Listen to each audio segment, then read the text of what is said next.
The purpose of this video is to compare these three radios: the Mikado VBar Control EVO radio, the Spirit Wave radio, and the Jeti DS-12 Carbon Edition radio. I am strictly an RC 3D helicopter pilot, so all my comments will be from the point of view of an RC helicopter pilot. The prices under the bottom of the radios are the prices I paid for the radios, but each radio has a range of prices. For instance, the VBar Control, you pay about $50 for a firmware upgrade to the Pro Edition. The Wave radio can cost up to $1,676 for the aluminum edition of the radio, and the Jeti DS-12 radio can range from $690 to $1,468 depending on the options and upgrades you choose for the radio. These are the weights for the radios, with the VBar Control being the heaviest one, followed by the Spirit Wave, and the lightest weight one being the Jeti DS-12 radio. Resting on this bar, you can easily see that the VBar Control radio is the tallest radio, followed by the Jeti DS-12 radio, and the shortest height radio will be the Spirit Wave radio. These are the display sizes. The VBar Control has by far the largest display, followed by the Spirit Wave radio, and the smallest display would be the Jeti radio. All three of these radios feature a color display, but only the VBar Control and the Spirit Wave radio feature a touchscreen display. As far as over-the-air connectivity, the VBar Control radio does have Wi-Fi, but only the 2.4 gigahertz band. The Spirit Wave has Wi-Fi, both the 2.4 and the 5 gigahertz range, as well as a Bluetooth connectivity, whereas the Jeti DS-12 radio does not have any over-the-air connectivity to the internet or other devices. This is a good time to discuss the gimbals. For this VBar Control EVO radio, as well as the touch radio and the classic radio, the gimbals are plastic, and the internal sensor is a potentiometer. The stick ends, they use M3 size threads, and the adjustments that you can make are on the right stick will be spring tensions, and for this left stick will be spring tension for the rudder and the collective tension on the collective. The one thing is that you do have to remove the back plate of the radio to access the screws to make any adjustments to the gimbals. For this Jeti DS-12 Carbon Edition radio, the gimbals are mostly aluminum. The sensors are Hall effect, so they're not potentiometers. These are touchless Hall effect sensors. The stick ends, they use M3 size threads, and to make any adjustments to the gimbals, which are just spring tensions for the right gimbal, and for the left gimbal will be a spring tension as well as the tension on the collective. But you have to remove the back plate to make any adjustments to the gimbals. The Spirit Wave radio comes with AG01 gimbals. These gimbals are mostly aluminum, but it does have a fair amount of plastic composite as well. These gimbals use Hall effect sensors, so they're touchless, and the stick ends, they actually use M4 size threads, so a little bigger threads than the Jeti and the VBar Control. These gimbals not only allow you to make the standard spring tensions and on the collective stick tension, but it also allows you to change the travel of the y-axis. So here you can change the travel to make it a little wider or a little narrower. Now there is no way to make adjustments on the x-axis, so it's just for the y-axis, and that goes for both gimbals. Most of these adjustments you can actually make right from the front plate, so there's no need to remove the back plate of the radio to make some of these adjustments. But the adjustment for the throttle or collective stick, you actually have to remove the back plate. There's no way to make adjustments to the collective stick tension from the front of the plate. You actually do need to remove the back plate of the radio to make that adjustment. Now we're going to go over switches, push buttons, rollers, knobs, and sliders. The VBar Control EVO radio has a total of 6 switches. The rear switches, they are long 3-way switches with a momentary position. The other 4 switches are short 3-way switches. Okay. These knobs, they're just rotary knobs, and you have 2 of those. And these are just rollers. These are not trims for the gimbals. These are just rotary rollers that allow you to make adjustments. But again, they are not trims. The Spirit Wave radio has a total of 8 switches. It has a 2-way long switch. Also has a long 2-way, but this one is a momentary switch. It has a short 3-way switches, and these are 3-ways. And this one is a long 3-way switch, I guess, on both sides. So 4 types of switches available. It has these rotary knobs, 2 of those. And this also in the back, it has these sliders.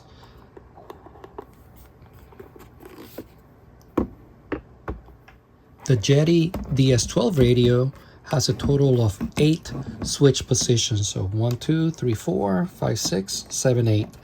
I capped positions 5 and 6, and the reason is that because I am a pincher, this position 6 and 5 would actually get in the way of my index finger, so I just removed those switches and just capped them. The Jeti system has probably the most complete array of switches available. So as you can see, you can have a push buttons, which are really cool. Now this is a 2-way safety switch, so I cannot move the switch by itself. I have to pull up and bring it to the other side, and then so this is called a safety switch.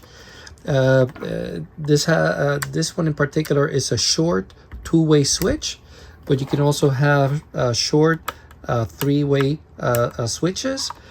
Jeti also has long 2-way and long 3-way switches, and as well as momentary switches, the ones with the spring, and they is both in forward and reverse a spring mechanism. So Jeti is very, I would say, ahead of the curve and very mature when it comes to the switch options. This radio also has 2 rotary knobs, and they work really well. Now, these are actually trim switches. Okay, what you know, some other radios basically you push to it's like a little a switch to either side, but this one will be a trim for, say, this gimbal. So here to the right, to the left, up or down, and the same thing for the left gimbal. However, for helicopters, I actually turn these trims off because you don't use trims when using fiberless controllers. These buttons up here, these are for navigating the different menu options. So you don't use these for actual flying, okay? And same with the menu and the escape buttons. So these are just for navigating the firmware along with the roller. And this one has a roller because there is no touch screen like with the other radios. This is a good time to discuss ergonomics. This VBar Control radio feels very comfortable in my hands. The edges, they're rubberized, so not only do they feel good, but it also prevents the radio from slipping off my hands as my hands get sweaty. The edges, they are a little sharp, and there is quite a gap between the front and back plate. But honestly, it's not something that I feel or that bothers me during flight. Whether pinching or thumbing, all the switches and knobs, they are very easily accessible, rollers and everything else. And for pinchers like myself, there's plenty of room between these two switches. It's about 14.2 millimeters, which is the largest gap of the three radios that we're discussing here.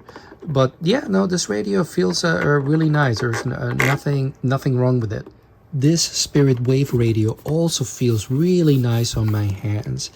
All the surfaces, they are kind of rounded, so there isn't a real sharp. I guess it might be sharp here and there around the rim of the gimbal, but all the other edges, they are rounded. So there's nothing sharp on the hands. Now, there is no rubberized coating on the edge, on the sides. I mean, this is rubber, but not on the front plate. However, the coating here on the plastic, it's like a non-slippery. So it just it just feels nice. I have already used it, you know, with sweaty hands, and this radio does not tend to you know, slip off my hands. The distance between these two switches is actually the shortest distance at 11.4 millimeters as the shortest distance for all the three radios we are comparing. However, there is still room, enough room for my middle fingers to fit while I pinch, and have a very easy access to all the switches. Of course, you know, to get to the knobs, I may have to pull one hand, but during flight, which I'm just normally using the switches, very easy to reach. And you know, I guess the sliders here, I don't use them during flight, but I guess I can reach them pretty nicely, but it's not something that I routinely use. There is barely a gap between the front and back plate. I mean, I can't really barely see it, but it's just there isn't really a gap, you know, which makes the radio feel that much nicer. The ergonomics of this Jeti DS-12 radio, it gets the job done, but it's certainly not as nice as the other two radios that we're comparing this radio against. The sides, there is no padding whatsoever. This is just straight up plastic. It's also very slippery, so as my hands get sweaty, the radio does tend to slip off my hands, so I constantly have to reposition and adjust the radio several times during a 5-minute flight. There's quite a gap between the front and the rear plate, and the edges are rather sharp, especially up in this area. So these are really sharp edges. So as I rest my thumb there, it just doesn't feel very good. It gets the job done, it just doesn't feel very good. For pinchers like me, the positions 5 and 6, they really get in the way of the index finger. Not a problem if you're a thumber, but the truth speaks for itself. I capped those two positions. It just hurt my fingers every time my index fingers would move. The distance between these two switches is 12.3 millimeters, which is a slightly better distance than the 11.4 millimeters as the wave radio. However, for whatever the reason, it just does, my middle finger doesn't fit between the switches as well as the with the wave radio. It might be because of the bases, but that's just, it is what it is. As far as the position of the display, this is a really nice way of positioning the display. It is at a slight angle, so especially for people who use a neck strap, the display is always accessible without being covered or even scratched by the neck strap. So I do like this top positioned display. I did not realize this video was getting this long, so best to stop here. I will follow this video with one or more videos, hopefully a bit shorter than this one. As always, thank you to my sponsor, A-Main Hobbies, and thank you for watching.